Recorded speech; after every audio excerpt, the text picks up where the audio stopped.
नमस्कार साथियों, एक बार फिर से आप सबका न्यू लाइट विद दीपक में बहुत बहुत स्वागत है। आज का वीडियो जरा सा हट करके है। इस वीडियो को बनाने के लिए बहुत कमेंट आ रहा था कि सर इसको थोड़ा सा बताइए कि आखिर भारत में पेट्रोल और डीजल इतना महंगा क्यों है, जबकि यहीं पास में नेपाल यहीं से खरीदता है, भारत से ही, और भारत से सस्ता बेचता है।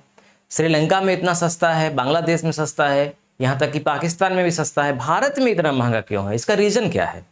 तो थोड़ा सा डिटेल में बताइए। तो मैं बहुत डिटेल में आपको नहीं, मैं थोड़ा सा तुलना करके आपको बताऊंगा कि 2013 में पेट्रोल डीजल किस रेट में अंतर्राष्ट्रीय कीमतों पर खरीदा जाता था और बेचा जाता था भारत में, और 2021 में क्या इसका प्रोसेस है। तो आप इसको राजनीतिक दृष्टिकोण से मत देखिएगा, एकदम न्यूट्रल होकर के देखिएगा, क्योंकि मैं न किसी राजनीतिक पार्टी का सपोर्टर हूं और न ही किसी का विरोधी हूं। मैं जो फैक्ट है वो आपको बताऊंगा, उसका किसी सरकार से कोई लेना देना नहीं है। तो देखिए, मैं 2013 की बात करूंगा और 2021 की बात करूंगा। देखिए, एक तरफ हम लिखते हैं 2013 और एक तरफ लिखते हैं 2021। अब तुलना करके जब समझाएंगे तो चीजें अच्छे से समझ में आएंगी। हालांकि इसके बाद हम विस्तार से वीडियो बनाएंगे, अगर आप लोग कमेंट में करेंगे तो 2013 में हम निकालते हैं पहले क्रय मूल्य $110 प्रति बैरल। अभी बैरल क्या होता है हम आपको समझाते हैं। 2021 में यह है लगभग $70 प्रति बैरल। पहले आप डॉलर समझ लीजिए, फिर आपको हम बैरल समझाते हैं। अभी मैं खरीदने वाली बात कर रहा हूं, बेचने वाली बात नहीं कर रहा हूं। यानी कि भारत सरकार 2013 में लगभग $110 में एक बैरल तेल खरीदती थी, और 2021 में भारत सरकार एक बैरल तेल $70 में खरीदती है।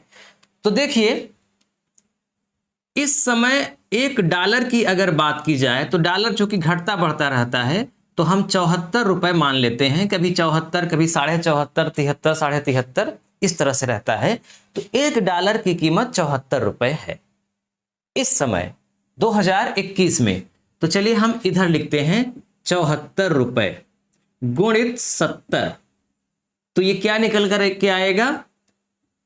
7 चौक 28, 7 सत्ते 49, 2 51, 7 चौक 28, 7 सत्ते 49, 2 51, 5180 रुपए प्रति बैरल। 2021 में 5180 रुपए का एक बैरल खरीद रही है गवर्नमेंट। अब देखिए, एक बैरल में कितना होता है लीटर की अगर हम बात करें तो एक बैरल में होता है 159 लीटर तेल। इसका मतलब कि 5180 रुपए में कितना तेल खरीद रही है? 159 लीटर। तो 159 लीटर यहां भी, 159 लीटर यहां भी, क्योंकि बैरल बदलने वाला तो है नहीं, बदलने वाला केवल है डॉलर और रुपया। तो अगर हम इसको रुपए में कन्वर्ट करेंगे तो 5180 में भाग दे दीजिए 159 का, क्योंकि 5180 में 159 लीटर तेल मिल रहा है। एक बैरल का मतलब 159 लीटर मिल रहा है। तो जब आप 159 का भाग दे देंगे तो समझ में आ जाएगा कि 1 लीटर तेल कितने रुपए का मिल रहा है। तो जब भाग करेंगे तो आएगा ये लगभग 32.57 रुपए प्रति लीटर। यानी कि 32.5 रुपए प्रति लीटर की दर से भारत सरकार पेट्रोल विदेश से खरीद रही है इस समय।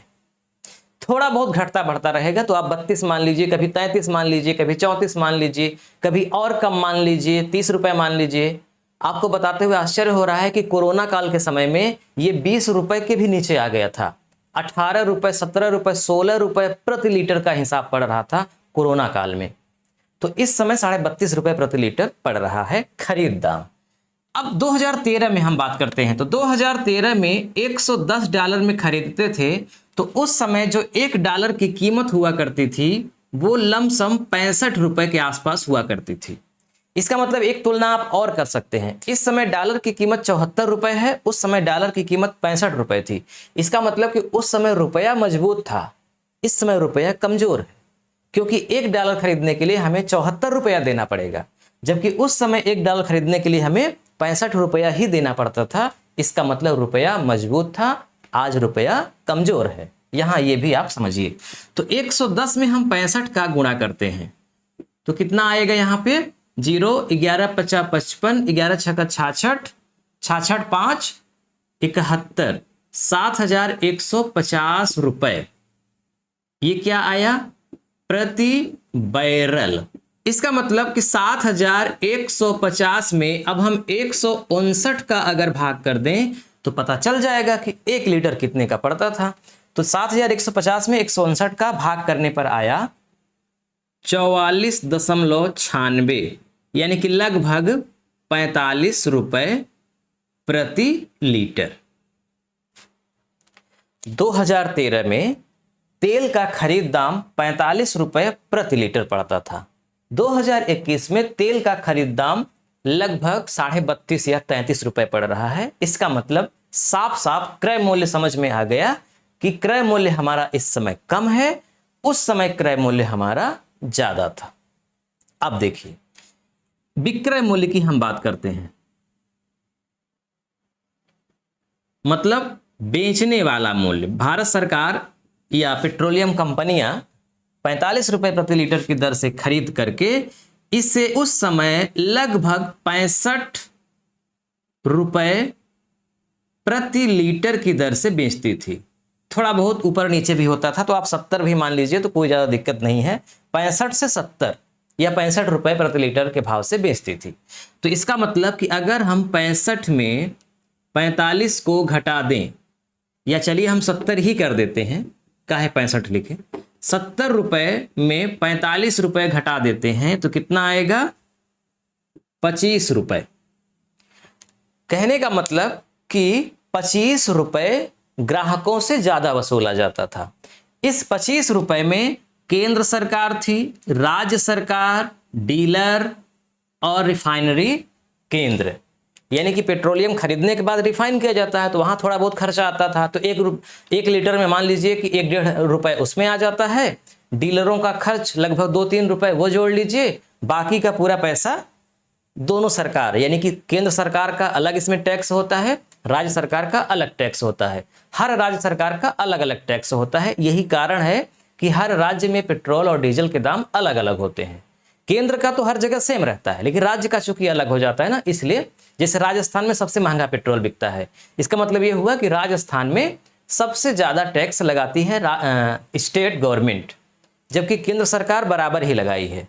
तो उस समय केंद्र सरकार लगभग 10 रुपए का टैक्स लगाती थी और राज्य सरकार लगभग 7 या 8 रुपए का। तो 10, 7, 17 या 18 या 20 रुपए मान लीजिए। 20 रुपए सरकार का टैक्स होता था और 5 रुपए में डीलर खर्च, भाड़ा, रिफाइनरी का खर्च, सब कुछ हो करके 25 रुपए अतिरिक्त लिया जाता था और 65-70 रुपए में बेचा जाता था। यह था प्रक्रिया 2013 का। इस समय आपसे छुपा नहीं है, आप जानते होंगे कि 110 रुपए से भी ऊपर चला गया है कहीं कहीं पेट्रोल, कहीं 100 रुपए है, 100 से ज्यादा है और 115 के बीच में इस समय है।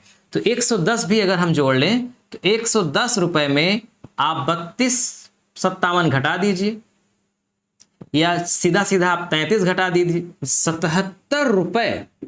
मतलब इस समय सरकार, राज्य सरकार, डीलर, रिफाइनरी केंद्र मिल करके 1 लीटर में 77 रुपए ले रहे हैं। उस समय 25 रुपए लेते थे, इस समय 77 रुपए ले रहे हैं। तो अगर आपसे पूछा जाए कि जो पेट्रोल का दाम होता है वो महंगा क्यों होता है, तो उसके 2 रीजन निकलते हैं।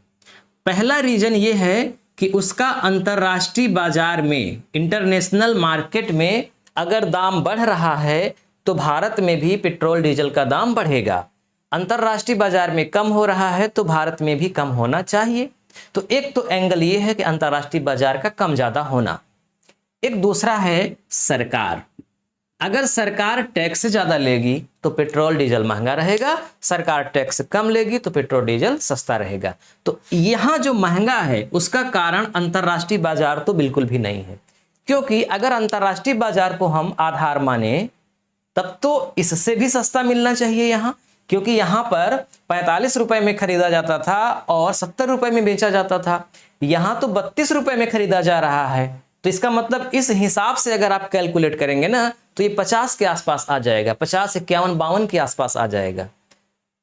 तो 50 रुपए या 51 रुपए या 52 रुपए प्रति लीटर भी बिके पेट्रोल, तब भी इस आधार पर ठीक कहा जाएगा, क्योंकि इस समय जो विपक्ष में सरकारें थी वो भी इस दाम को भी महंगा मानते थे और बहुत धरना प्रदर्शन करते थे। तो इस आधार पर अगर यहाँ निकाला जाए तो 50 रुपए लीटर उनके हिसाब से महंगा है, उस आधार पर अंतर्राष्ट्रीय भाव के हिसाब से, लेकिन 110 रुपए में बिक रहा है। इसका कारण क्या है? सरकार। अब सरकार यहाँ पे केंद्र सरकार लगभग 33 रुपए टैक्स लेती है, राज्य सरकारें अलग अलग लेती हैं, कहीं 20 रुपए, 25 रुपए, 18 रुपए। इसके अलावा 4 रुपए डीलरों का चार्ज आता है, रिफाइनरी का 1.5-2 रुपए आ जाता है। इस तरह से मिला करके ये पूरा पहुंच जाता है 70, 75, 77 रुपए अधिक, और 110 रुपए लीटर बिक रहा है इस समय। तो आज इस वीडियो में हमने केवल तुलना करके आपको बताया है कि यहाँ पर क्या प्रोसेस था 13 में और 2021 में क्या प्रोसेस है। वहाँ कितना सरकारें टैक्स लेती थी, यहाँ सरकारें कितना टैक्स लेती हैं।